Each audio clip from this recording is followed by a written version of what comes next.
We're going to get right into our first panel. This one is about policy and enabling innovation and objectives in the industry. Our moderator for this session is Ellen Goertzen. Ellen Goertzen is the Deputy Associate Administrator for NASA's Office of Technology, Policy, and Strategy, a role she has had since April of 2022. She provides leadership related to the management and operation of OTPS, and she also supports the Associate Administrator in providing data and evidence-driven technology, policy, and strategy advice to NASA leadership and engaging with the technology and space policy communities. She joined NASA in 2003 as a Presidential Management Fellow with the former Office of Space Science and has extensive experience leading policy development, performance management, strategic planning, and organizational change initiatives. Ellen, over to you. To introduce this wonderful panel to talk about policy. So first, I'd like to introduce Kevin Coleman. Kevin is the FAA's Associate Administrator for Commercial Space Transportation. He is responsible for ensuring the achievement of AST's mission to enable safe space transportation. With more than 25 years of leadership experience in AST, Kelvin has served as the Deputy Associate Administrator, Chief of Staff, Senior Technical Advisor for Operations Integration, Program Lead for Space and Air Traffic Integration, and Special Assistant to the Associate Administrator. Prior to joining AST, Kelvin worked for the U.S. Naval Air Systems Command as both systems engineer and as a guidance, navigation, and control engineer for several weapon systems acquisition programs. Next is Alan Cutler, the President and CEO of the Coalition for Deep Space Exploration, a national organization of more than 50 space industry businesses and stakeholders. He has over 25 years of Capitol Hill and space policy experience.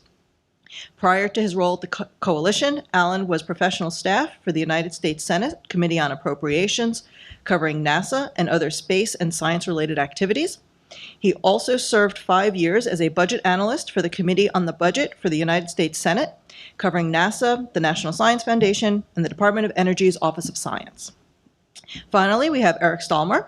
Eric is the Executive Vice President for Government Affairs and Public Policy for Voyager Space. He leads Voyager's Washington, D.C. office and represents the interests of Voyager to key government institutions, including Congress, the White House, and many other federal agencies. Eric is also the former president of the Commercial Spaceflight Federation and sits on the National Space Council Users Advisory Group Executive Committee and serves as the co-chair of the Economic Development and Industrial Base Subcommittee. For 3 decades, he has served as an officer in the United States Army and Army Reserves. So I thought what we would do is kick off with a question to the whole group. And so that is, please tell us about your organizations and the role that they play in setting or influencing policy. Okay, I'll jump in and go first. First of all, I want to thank you, Ellen, for having me here and thank the Glenn Symposium for the invitation as well. The Office of Commercial Space Transportation at the FAA is primarily responsible for regulating and overseeing commercial launch and reentry activities conducted by non-federal government entities within the U.S. We oversee those activities wheresoever they may happen. So if it's a U.S. entity conducting a launch operation overseas, we will oversee that activity will require a license from us. If it's a foreign entity conducting a launch in the U.S., we would also have to license that. So any activity that's conducted by anyone in the U.S. That's a launch or reentry, my organization would be responsible for licensing that activity. We've been in business since 1984. The first commercial launch occurred in 1989. Since then, we've had more than 600 operations, launches, and reentries in the U.S. By far, we're the world leader when it comes to commercial launch and reentry. And also, I want to tout the fact that with those 600 plus launches and reentries, no one in the public has ever been hurt or injured. And that's our primary mission function, is to ensure that as these activities occur, the public is protected. And so I think a lot of credit goes to the industry that we oversee, as well as the dedicated government workers that we have who work in collaboration with the industry, as well as our government partners, NASA and the DoD, that we work very closely with to achieve that particular safety record.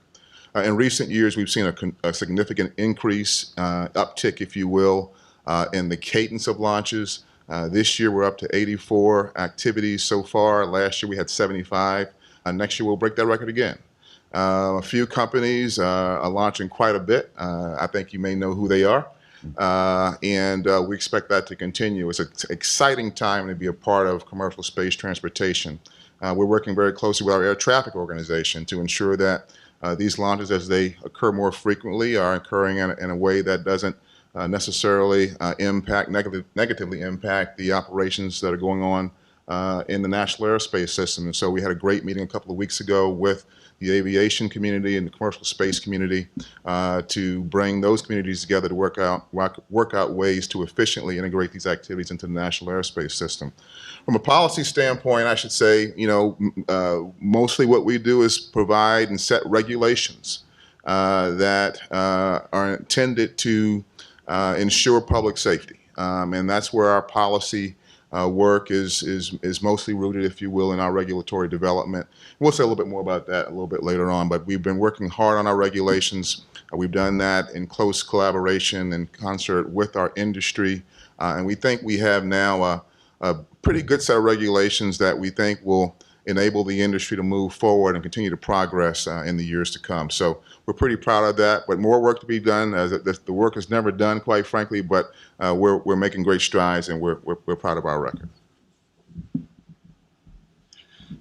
Hey, good morning, everyone. Alan Cutler, First of all, again, thank you for being here 9 o'clock in the morning for a policy panel on day 3. Well done, everyone. Glad you're all here. I also noted from the Cleveland Plains dealer that there wasn't a winner in the Mega Millions. So also you're still here, which means someone didn't win. So that's just how it goes. So yes, Alan Cutler with the Coalition for Deep Space Exploration. I represent 50 or so companies that are all aligned for working on, well, essentially NASA's kind of like their Moon to Mars program. I think that's probably the easiest way to encapsulate it.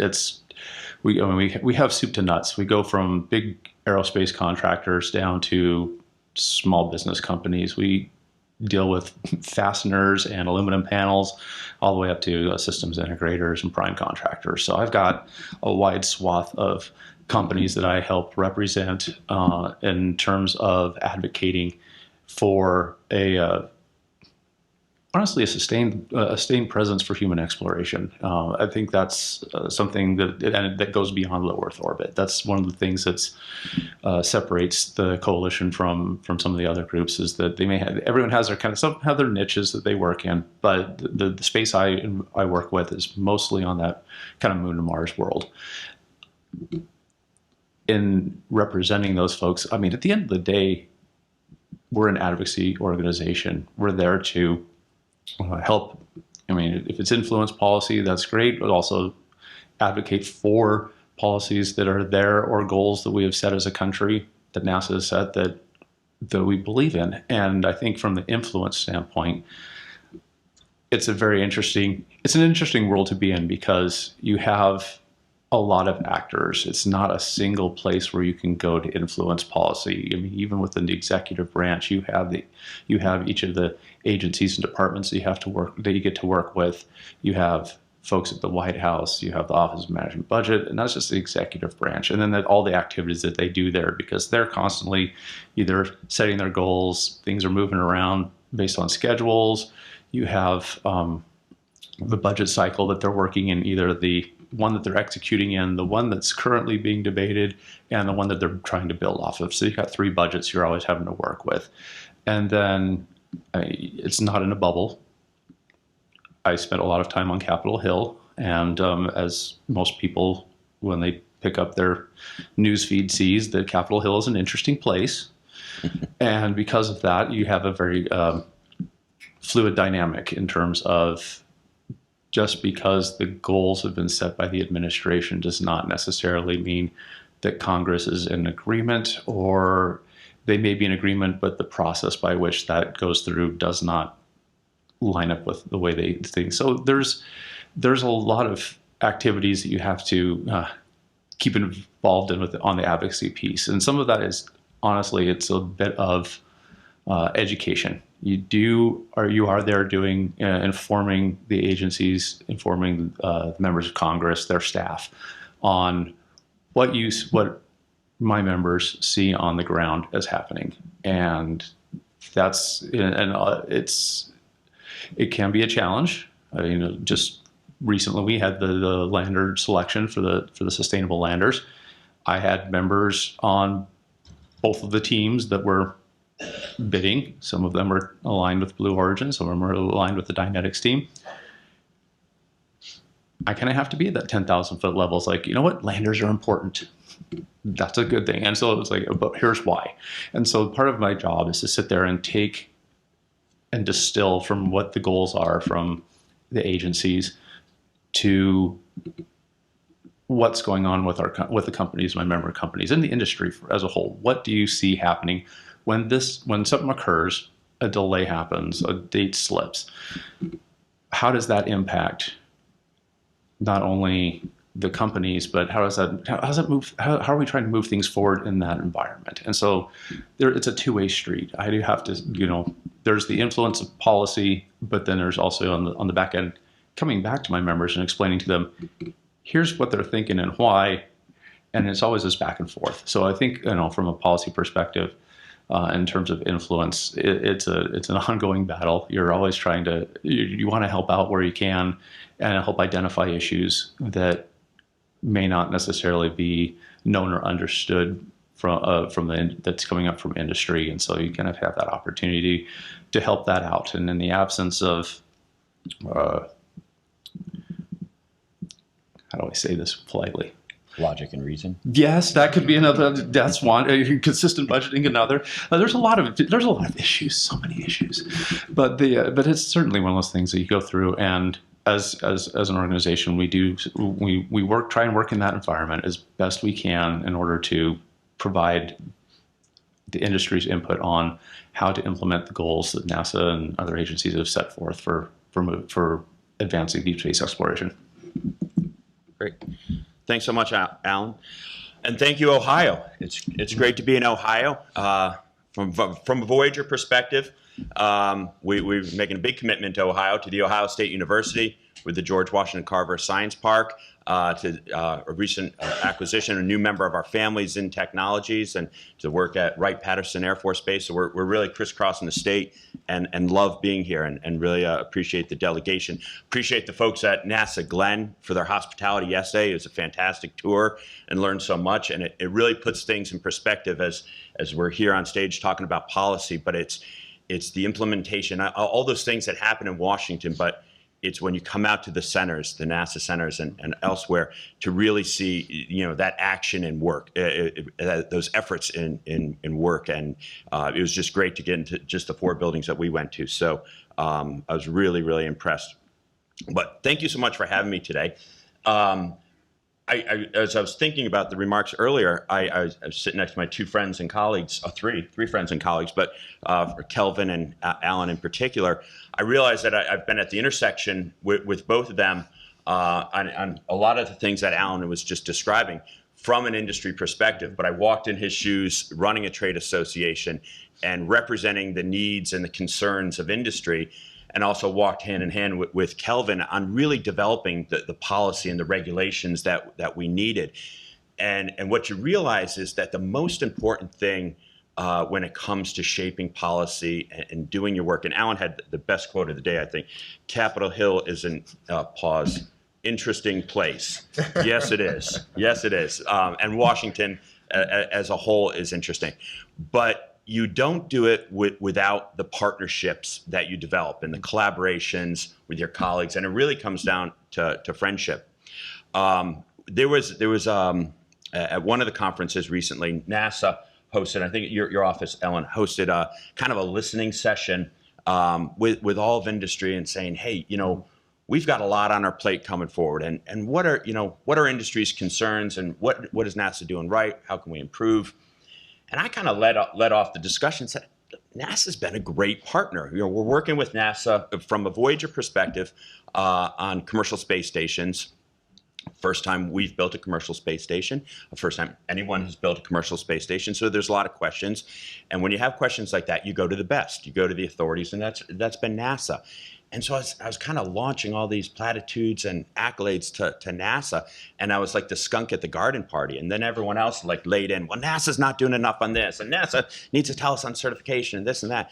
And I don't always think that's the best way for a partnership. You know, I think it's to offend your partner. Certainly not in a marriage. I know that. So, you know, it's so important, you know, to have that relationship to those discussions. And that's really when we're setting policy, that's really what you need is these discussions to know where each of the parties are coming from.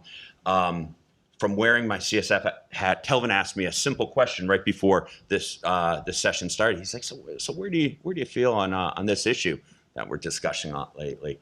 And I said, "Well, I haven't thought about it that much because selfishly, I'm just thinking about what is in the best interest for Voyager."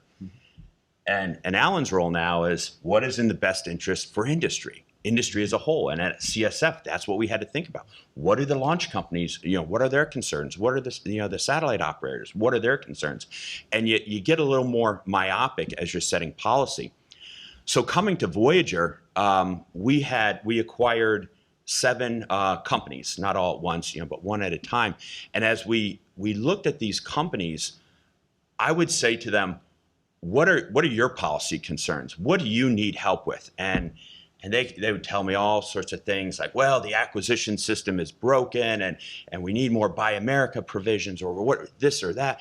And a lot of these are like, well, you know, maybe that's a business development, you know, problem. Maybe that's a sales problem. But where is it that the government is the choke point from you, specifically on policy? And usually you have to get really refined on what those issues are. And then you ask the simple question, well, have you talked, you know, to the people that are providing that choke point? And a lot of times from an industry perspective, when you get down to the company level, to the people that are really bending metal, they don't know who those people are that are, you know, providing those choke points, if there are any. And usually there's a quick fix. Now we're gonna get in a discussion today of what are our biggest policy concerns and what are the roadblocks and what do we have to look at. And certainly, you know, we can identify, and I think we have some ideas on as we look forward, you know, and how we shape the future of space policy, because that's really what we're all doing is shaping this policy that's evolving so quickly, and working with our partners, with the FAA, with NASA, and how do we shape this and how do we grow and how do we become as competitive and thought-provoking and innovative as possible. That's really the goal for our industry and for our policy setting. So you got 3 of the best right here, and then I'm going to tag along as well for the ride. So. Yeah, and appreciate that. And maybe I'll share just a little bit about what the Office of Technology Policy and Strategy does for NASA, right? So obviously we have policy in our name. We were formed in November of 2021 to provide data and evidence-driven advice to NASA leadership to help inform decisions about technology investments, policy direction for the agency, and to help inform strategic direction for the agency. And so a lot of what you've heard so far from my panelists talks about these different emerging issues. And so what our office tries to do is stay on top of those emerging issues, think about what's coming up in the future for NASA, and how do we best position ourselves to take advantage of it. And some of these changes may be things that the agency needs to do, but it's also maintaining awareness of what's going on out in commercial industry and figuring out what innovations in industry may improve NASA's mission, or where we might want to partner with industry or how we incentivize different changes. So it's a very much of a collaborative process. And we try and be transparent because we want to understand what's driving decision-making in industry, other government agencies across NASA. And we can put together our independent work to present the options for NASA leadership to consider, right? So before they go and decide a big investment choice, we think through the pros and cons for them, what different strategies might look like, and help them make that decision. So it's really an interesting place to be in right now because the space sector is evolving so rapidly, and NASA is not the only game in town anymore. So we try and think about what should NASA's role really look like, and then where can we partner? So it's an exciting time. And with that kind of context, maybe I'll ask Kelvin, so what do you see as the unique role of AST in enabling commercial capabilities? That's a great question. Thanks. And, as I was listening to Eric and Alan and yourself talk, first thing I was thinking about, what's the end game collectively when it comes to this policy piece that we're talking about? I mean, we're really talking about enabling U.S. global leadership across all sectors in space, military, civil, commercial. That's our end game. That's what policy is all about. We disagree a lot, and we haggle a lot, and we argue a lot. But at the end of the day, we all have the same goal in mind, and that is U.S. global leadership. That's what we're all aiming for. And so, from a regulatory standpoint, we're looking for the same. We, of course, want to keep the public safe, but at the same time, we're really focused on enabling this industry that we oversee. I mean, that's our mission statement, to enable safe space transportation. And we want to set sensible regulations that achieve the goal of protecting the public, but also allow the industry to move forward and to continue to do what it does best, which is conduct launches, conduct reentries, and do it safely. We think a lot about our processes. We have a licensing process that by statute, we're given 180 days to work through that process, to work through all the issues with the industry, to settle up on, whether we have the right mechanisms in place to mitigate the risks that are associated with launch and reentry. And that's a tough process from time to time. Most companies that we see really demand a faster review time than 180 days. And so we're working a lot on trying to figure out how can we ramp up the speed of our process? How can we continue to keep pace with industry? I talk about that a lot. Keeping pace with industry is one of the big challenges for us, and we think that's very important to enabling industry is keeping pace, not just in terms of being able to push paper at the pace that those demands for that paper comes in, but also keeping pace intellectually with the industry, which is very innovative, very dynamic, very complex, continuing to evolve. Having the staff in place that understands what it is that we're looking at when it comes in. That's very important to our abilities to enable the industry to continue to move forward. So as a regulator, we think we obviously have a very central role in our ability to achieve and maintain and continue in that U.S. leadership role that I just spoke about. And that really comes down to having the policies and the processes and the systems and the people and the tools in place that we need to enable the industry to continue to move forward at a quick pace. And that's a very different perspective than NASA, because obviously NASA is not a regulatory agency, right? We're a science and technology agency. And so what we're focused on are this high-risk technology development. And the challenge for us is, if you think back to the Apollo era, right? NASA was really the only game in town. Well, now we're entering almost the second space era here, where you have a lot of commercial providers out there. And so I think the challenge for us is figuring out, how do we partner smartly, and what are those things that commercial industry could do. And so, for example, if you look at the science world, things like data buys have, when Landsat first started, there weren't really a lot of interest in that data. But now you have a dozen firms that provide remote sensing data. So there's a lot of change going on in the industry, and the challenge for us is to figure out where it makes sense for NASA to focus its efforts, and where does it make sense to leverage what's going on out in industry.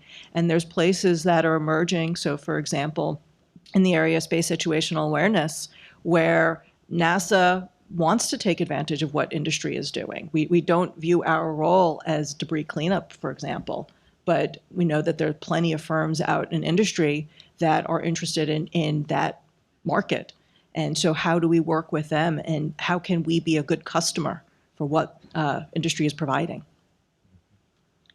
So let me pivot a little bit, and I think, Eric, you had talked a little bit about this in terms of what are those different policy gaps or changes to policies and authorities that would enable the U.S. government to more effectively partner with industry, and what needs to happen in order for Artemis or other NASA programs to succeed? That's a great question. So, right now, I think there was a hearing late last week on the Science Committee talking about the commercial space bill that the House is looking to take up. And the last commercial space bill, I think, was 2015, and I was intimately involved with it because it was, a lot of the issues that our industry really cared about. It was extending the learning period, or the moratorium on on the learning period, launch insurance, indemnification, planetary resources, and mineral rights and mining rights. And what a chore it was to get this bill, from the House side. I think on the learning period, the House wanted 5 years, the Senate wanted 8 years, and is there a number in the middle we could compromise on, and to work this bill so close and so hard, and to work with the staffers that really wanted to see this through. And I just remembered at the 11th hour, they got a hold on this bill, and it just all work stopped because one organization had concerns with it. You know who it was? It wasn't like NASA or the FAA, the Department of Defense. It was the trial attorneys.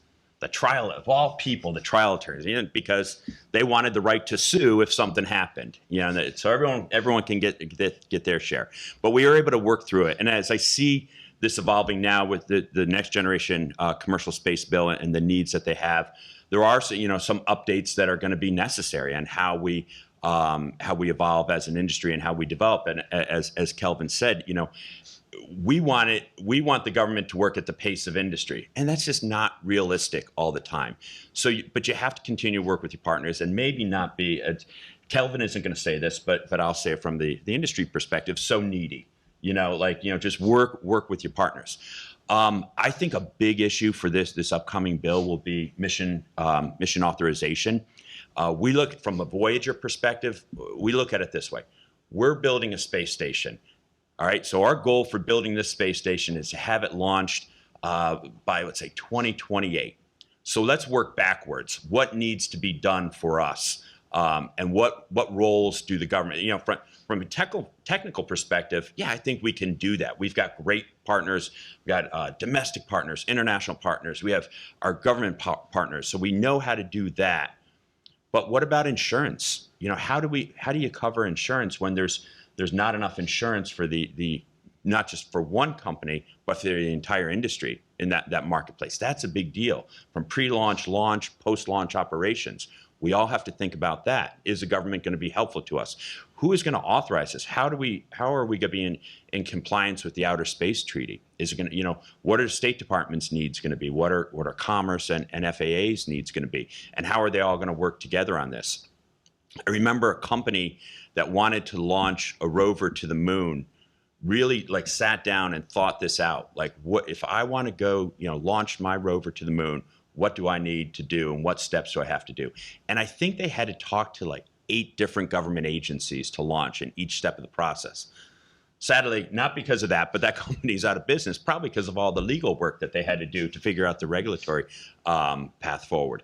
So I think there's a number of issues that are coming forward. I think Congress is listening to us, but as Alan has witnessed firsthand for 20 years, it doesn't happen at a breakneck pace, and there has to be a lot of compromise. And I think you have to go in not just wearing your Voyager hat, but wearing your commercial industry hat.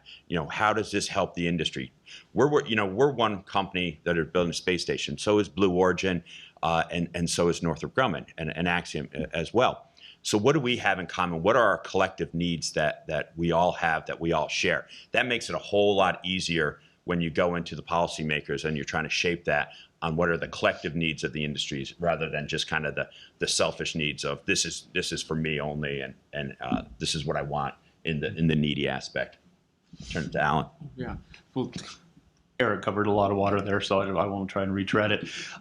I think that one of the things when you're dealing with in policy and what you see coming forward is, I think industry does a pretty good job of identifying here's what the problems are. They're always trying to push the envelope. Government can sometimes can be very reactionary in the way they handle policy. Sometimes it takes something going wrong before they actually act, and that's as opposed to being proactive. And so that is a challenge to deal with. You also, as Eric alluded to,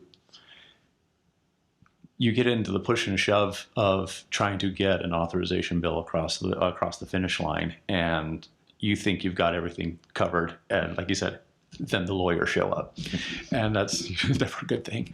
But that's the world we're in, and so you got to look at you look at the environment, it's like you can identify all of the issues in the world and you say, okay, we know this. We even all come to an agreement for the most part as to what these issues are. And then you're reliant on what can be a somewhat dysfunctional legislative branch. And I think it's getting more so lately.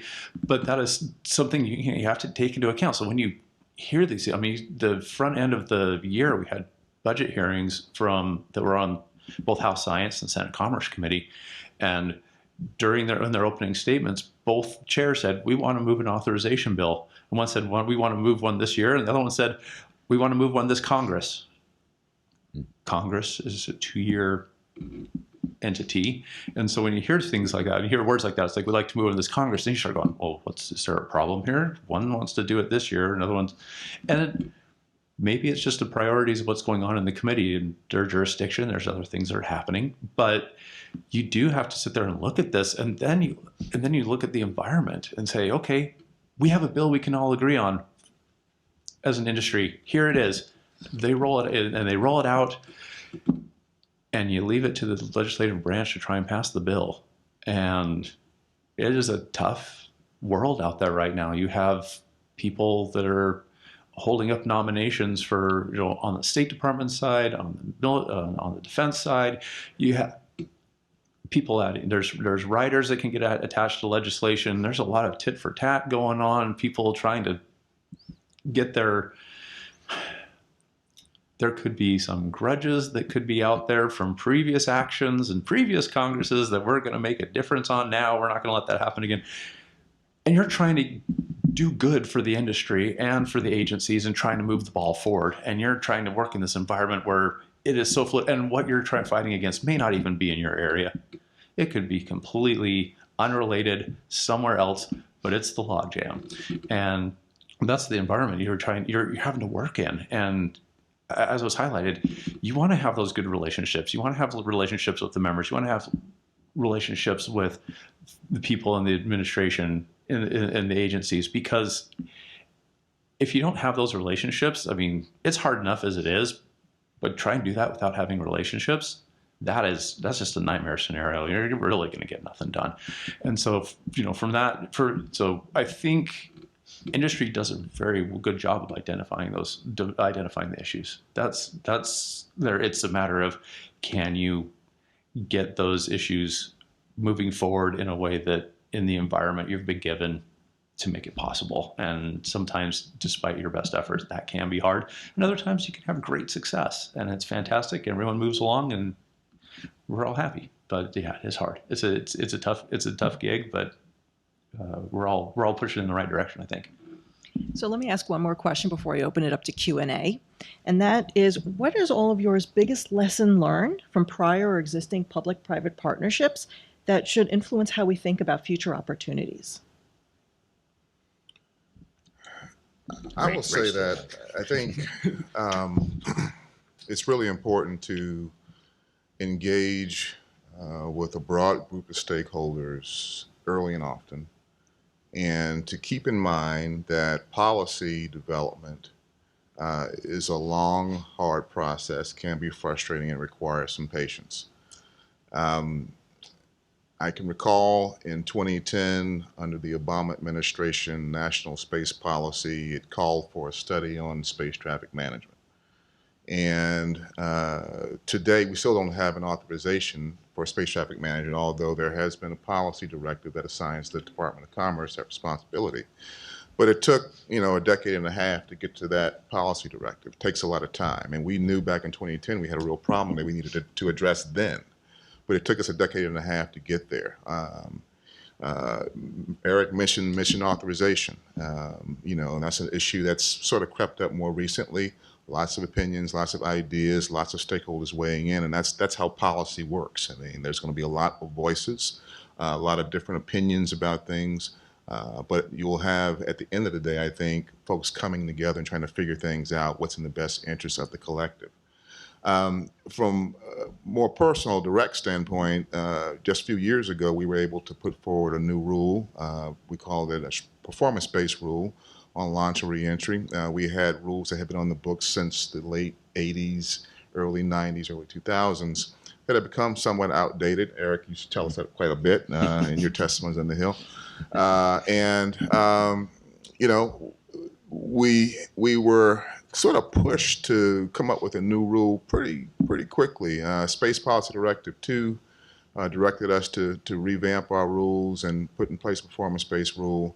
And we were able to get that rule done in about a couple of years. But I can tell you, pulling together a rule in that time period is a challenge. And one of the lessons is the better rules, and I think we have a good rule, by the way, I do, but to really do it right, you need to engage your stakeholders early and often and take the time that's needed to get the policy right. We're learning now on the back end that there are some kinks in it, and we're going to work on that to work those kinks out. But getting involved early and often, engaging with the stakeholders and listening to what the concerns are, putting your guards down to kind of take in the criticism sometimes that you will get, because you will get criticized, is important to have a listening ear in the face of that criticism. So I think that's something that I've taken from past experience. I think that will help us move forward in the future. I guess we'll go down the line.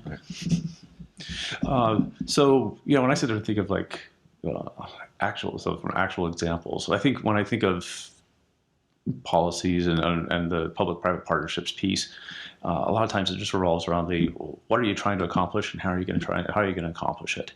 And I go back to something, it's an ongoing thing right now, where you have with back in 2014, great announcement. We're going to go with the Commercial Crew Program. Fantastic. We've got these two companies going to be launched into the space station. We're going to be taking crews by 2017. Okay, good deal. There was development contracts that were involved, and after that, here's the services and all that sort of thing. Okay, so NASA had identified, we think there's a capability here that we can stimulate, foster, we can do this. There's also the position of we're reliant on the Russians for our transport to and from the station. We're not very happy about that. We'd like to have our own capability.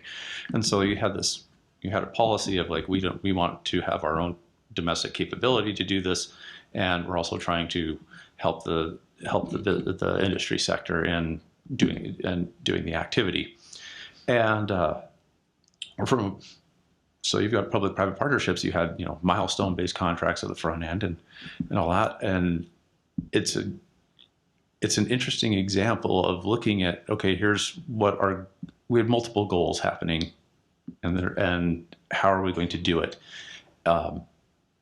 Fast forward to today, what was SpaceX had their initial launch in 2020. I believe that was the test launch, and Boeing still has yet to be there. So we're batting 50% on something that was supposed to be an actuality in 2017. So they're like, okay, well, but it's a successful program, or we're developing this capability. And it was like, well, and also we're going to do it at less cost. Well, we were paying the Russians about $450 million a year for rides and everything going on with the Russians, and from 2017 to 2020, we were still paying that money.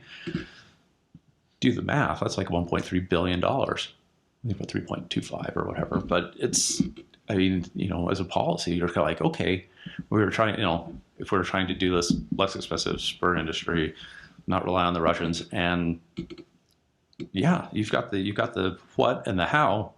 The when is the biggest challenge, I think. I think the biggest, with any of these partnerships is that you want to get something done by a certain time, and can the what and the how actually accomplish it? And I think, as we move forward on public-private partnerships, that incentive and accountability across the board in terms of timing is very important, because it's going to impact your decision making down the line. If things are not arriving when you think they are going to, now you're going to have to slip launches to the right, and that impacts other people. So I go into my CDSE hat. Like for Artemis, if you have a rocket and a capsule and a capability of launching, you can get most of the way to the moon, but that doesn't mean you're not getting out. You're not taking a walk around. So you're just like, okay, we're waiting on a lander and a spacesuit. Great, those are in place. They're working on that. they have different contracting mechanisms. I mean, it's you've got across the board all these different pieces you're having to meld. And as far as a policy, here's what we've set as an ultimate goal: if we want to land on the moon, how do you deal with that in terms of driving the partnerships, costs, and all that sort of thing? It's a struggle. It's a constant battle over there with any agency, is trying to figure out how to marry up your funding and your policy and get your timelines done and make it all successful. So I think going forward, that's something to easily be looking at, is that those partnerships need to not only be spurring the activity that you want, but also that you get what you want when you wanted it, and that's sometimes a challenge. I think Alan hit a lot of the high points on the public-private partnerships. I'll look at it, and not that you weren't half full on that, but from a very optimistic perspective, I think what NASA has done on PPPs has been nothing short of outstanding.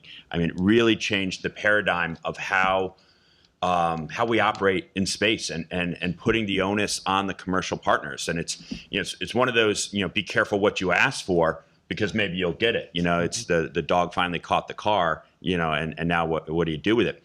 But in the notion of, commercial cargo, awarding the two contracts that they did to SpaceX and I guess Northrop, ATK, but Northrop now, that tremendous success, cost savings to the government. At first you don't realize it, but now you're seeing it. And again, taking off that dependency of the Russians. And commercial crew. Now I look at, I'm an all-star softball coach, so, and I'll tell you guys about that later if you want to listen. But I don't look at your 50%. I look at your batting 500 with commercial crew. And the fact is that NASA took a risk and bet on two companies, and working out the redundancies and everything. And one of them succeeded. One of them, hasn't delivered as of yet. But you focus on the positive and the work that SpaceX has done on crew and fulfilling that obligation to keeping Americans and our partners and allies in low Earth orbit. So I think that's a great approach. I appreciate the approach that NASA is taking on the CLD program. I think it's a really prudent approach, and I think that there has been a lot of lessons with Phil McAllister and his office there, the commercial office, on what did we do right, what did we get right on cargo, what did we get right on crew, what did we not do well. And they constantly pulse us on that, and setting our own expectations. And I don't just say this from Voyager. I can speak to the other 2 or 3 commercial station companies, and managing expectations and what is realistic and what is a suitable market. And then we can bounce back those questions too to NASA and saying, how can you help us with this market? Are you going to be there? How much can we count on you? How much do we have to look from the commercial sector, from the international sector? So I think the public-private partnerships has been a great success. I think it'll only get better. But to Kelvin's point on the agencies and working with the agencies, yes, there was some criticism, but that was encouragement in those testimonies. And but that's what you want. You want industry to say, how can we excel? How can we do better? And I don't think we could have asked for a better partner than the FAA on a lot of this, on Part 450. Is it perfect? No. But what you guys worked at breakneck speed. It's not perfect. From what I've heard, I haven't finished reading it all. But really working with industry, sitting down with industry, and you guys, there was this thing called ARC, Aviation Rulemaking Committees, and you guys stood up a lot of these, and where they brought in the stakeholders, brought in industry, brought in the associations, and said, what do we need to work on? How can we make this better? What are your biggest concerns? And then there'd be pushback and said, hey, we can't do this in 12 months. Usually the rulemaking process, it's usually like I remember that graph that they showed. It was like a 5-year, 6-year process. And I think you guys did it in about 18 months or so. And we kept encouraging you. When is it going to come out? And you guys, you did do that. But I mean, that is the partnership I'm talking about. That's industry working with government to kind of keep advancing the ball forward. Is it going as fast as we want? No, it's not. It never will be. But as long as that momentum is there and you have that relationship, it will continue forward. Great. So that was a wonderful discussion. I think we have time for 1 or 2 more questions, if anyone in the audience Eric, you mentioned this commercial space bill the House is working on and how you wanted to address mission authorization. I'm curious if you or other panelists have any other priorities you would like to see in that bill. And also, given all the discussion about how Congress is an interesting place, handicap the chances of actually getting a bill through in this Congress. Great question, and I'll yield some of this to Alan because I know he's intimately involved with it. Mission authorization is a big thing. Just so we have a clear playbook on what we need to do, who we need to talk to, rules of the road. The outer space treaty continues to come up, and how do we fulfill our international obligations in that regard? I think the learning period is definitely a topic of interest. And I think it's been a prudent policy. I've stepped away from it a little bit since I left CSF, but I understand a lot of the launch companies are still trying to pursue this to get it right. And I think that light touch approach, I still continue to think that is the best effort. But without hampering Kelvin's office on what their mandate is to do their job to safely operate. And I think there's been a great partnership there on the safe operation of spacecraft vehicles. So I think that is an issue. I think there's some things for developing spaceports that I think is very interesting and I think necessary. I mean, that is really the wave of the future. What are some of the things and the timeline? Alan brought up a good thing. Are we doing it this year or this Congress? And usually when the latter, for this Congress, it always means, you're going into an election year. And I never put big hope on that. The commercial space bill will be great, and I hope it gets done this year. And I also hope, on a separate note, that the funding bills go forward. And I think I hope Congress takes a little closer look on how we're spending the money, especially as we're looking at NASA budgets and FAA budgets and seeing what they're doing with the dollars that they're given. And I think they've been very prudent stewards of the taxpayers' dollar and should be rewarded for that. So I'm really the over/under for me is when will they pass the funding bill, and I'm saying December 23rd on that one. Mark it down. So. Am I too optimistic? Eric is so optimistic. God bless you. Half full right here. Totally. No, it is. You look at handicap where we are. Oh my gosh, that's like if you had a crystal ball, the cloudiness would be. I mean, Canadian wildfires have nothing on this. If you look at what's going on Capitol Hill at the moment. When you have bills that in the past have been considered must-pass bills, that it's like, okay, we've got the NDAA, FAA authorization. There's a number of bills out there that are like, everyone's like, here's the things we absolutely need to do this year, or things are going to break. And you have a situation where the Congress is running up against deadlines of, well, if we don't do this, we're going to default on our debt. We need to do. I mean, running into days. What do you have that type of environment on must-pass bills? It's hard to move things that would seem like they would be an easier lift, if you will. It's a space world lift is important, but so yeah, I think that's the challenge that you end up having is getting sucked into this, political vortex that's going on, and you're trying to move the ball forward again in an environment that's really difficult to navigate. You need 60 votes to pass anything in the Senate right now. If you don't have 60 votes from one party or the other to just move something through. So absent that, you need to have something everyone's going to agree to, or at least you can get most of them there so you can, pass by unanimous consent. If you can't do that, you're stuck in the Senate. Well, so the House could pass bills all day long if they want and send them over to the Senate.